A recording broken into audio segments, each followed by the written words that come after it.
நாளைக்கு முன்னாடி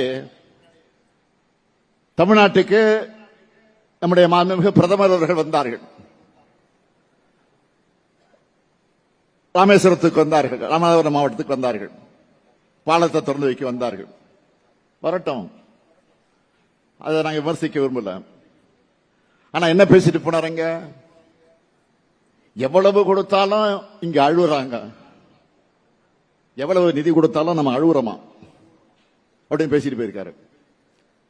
நான் மிகுந்த அடக்கத்தோடு மரியாதையோடு மாண்புமிகு பிரதமருக்கு நினைவுபடுத்த விரும்புவது, ஒன்றிய அரசிடம் கையேந்தி நிற்க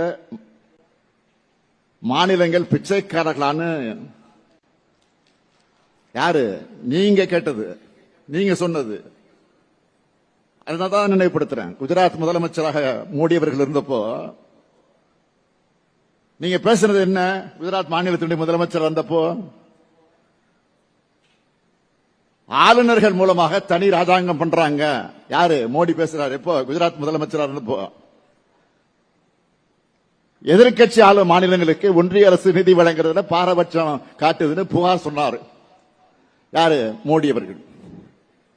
இப்ப நாங்க கேட்டா மட்டும் அழுறாங்கன்னு சொல்றது எந்த வகையில் நியாயம்? நான் கேட்பது அழுகை அல்ல, அது தமிழ்நாட்டினுடைய உரிமை. நான் அழுது புலம்புறணும் இல்ல, ஊர்ந்து போய் யார் காலையும் விடறவனும் இல்ல. உறவுக்கு கை கொடுப்போம், உரிமைக்கு குரல் கொடுப்போம்.